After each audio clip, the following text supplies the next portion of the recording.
Unmute के एक और वीडियो में आपका स्वागत है। कभी सोचा है कि पेट्रोल की जो कीमतें बढ़ रही हैं उसका लेना देना दुनिया के किसी दूसरे कोने में एक पतले से समुद्री रास्ते से हो सकता है? सुनने में अजीब लगता है ना। खैर, आज हम इसी गुत्थी को सुलझाने वाले हैं। तो आज की हमारी ये जो पूरी पड़ताल है वो इस आर्टिकल पर आधारित है। यही हमारा सोर्स है और इसी से हम इस बहुत ही ज़रूरी ग्लोबल इशू को समझने की कोशिश करेंगे। तो चलिए देखते हैं कि फैक्ट्स क्या कहते हैं। तो आज हम क्या क्या देखने वाले हैं। सबसे पहले हॉर्मूज, ये है क्या और दुनिया के लिए लाइफलाइन क्यों है। फिर भारत का इससे क्या कनेक्शन है। इसके बाद जानेंगे कि इस पर संकट क्या मंडरा रहा है, इसका हमारी अर्थव्यवस्था पर क्या असर पड़ेगा और आखिर में आगे की चुनौती क्या है। चलिए शुरू करते हैं। तो चलिए सबसे पहले सवाल से शुरू करते हैं। ये हॉर्मूज असल में है क्या और इसे दुनिया की लाइफलाइन क्यों कहा जाता है? ये जो सैटेलाइट मैप हम देख रहे हैं इसमें है स्ट्रेट ऑफ हॉर्मूज। देखिए ये ईरान और ओमान के बीच में एक बहुत ही पतला सा संकरा सा समुद्री रास्ता है। ये पर्शियन गल्फ को अरेबियन सी से जोड़ता है। देखने में तो ये छोटा सा है लेकिन इसका जो रोल है ना वो बहुत बड़ा है। तो इसे दुनिया की एनर्जी लाइफलाइन क्यों कहते हैं? क्योंकि दुनिया का जितना भी तेल ट्रेड होता है उसका एक बहुत बहुत बड़ा हिस्सा इसी छोटे से रास्ते से होकर गुजरता है। इसे आप ग्लोबल एनर्जी सप्लाई की मेन आर्टरी यानी मुख्य धमनी समझ सकते हैं। अब सोचिए अगर इस धमनी में कोई ब्लॉकेज आ जाए तो पूरी दुनिया की इकॉनमी पर क्या असर पड़ेगा। ठीक है, तो दुनिया के लिए ये कितना ज़रूरी है ये तो समझ आ गया। पर अब सवाल ये है कि भारत के लिए इसका क्या मतलब है। हम इस एक रास्ते पर कितने निर्भर हैं। और ये जो नंबर स्क्रीन पर है ये सच में चौंकाने वाला है। 90%। भारत को अपनी ज़रूरत का 90% क्रूड ऑयल इसी स्ट्रेट ऑफ हॉर्मुज से मिलता है। मतलब हमारी एनर्जी सिक्योरिटी की चाबी काफ़ी हद तक इसी एक रास्ते के पास है। अगर इसे और बारीकी से देखें तो पेट्रोलियम प्लानिंग एनालिसिस सेल यानी पीपीएसी के डेटा के मुताबिक हम हर रोज लगभग 25 से 27 लाख बैरल कच्चा तेल इस रास्ते से इंपोर्ट करते हैं। यही वो तेल है जिससे हमारी पूरी इकोनॉमी चलती है। और देखिए हमारे जो सबसे बड़े ऑयल सप्लायर्स हैं, इराक, सऊदी अरब, कुवैत, यूएई, ये सब अपना तेल हमें इसी रास्ते से भेजते हैं। इसका सीधा सा मतलब ये है कि हमारी पूरी एनर्जी सप्लाई कुछ ही देशों और बस एक ही रास्ते पर बहुत ज़्यादा कॉन्सेंट्रेटेड है।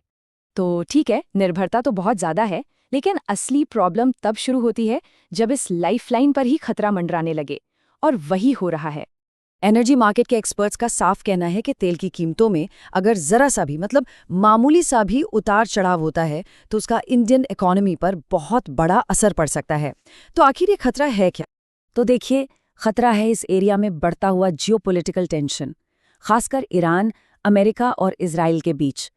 अब क्योंकि ईरान की लोकेशन बिल्कुल इस स्ट्रेट के मुहाने पर है, उसके पास इस पूरे रास्ते को कंट्रोल या कहें तो ब्लॉक करने की ताकत है। और अगर ऐसा कुछ होता है तो पूरी ग्लोबल ऑयल सप्लाई चेन हिल जाएगी। यही नहीं, ईरान खुद हर दिन करीब 33 लाख बैरल तेल प्रोड्यूस करता है। जरा सोचिए अगर ये सप्लाई भी अचानक मार्केट से हट जाए तो तेल की कीमतों का क्या होगा? वो आसमान छूने लगेंगी।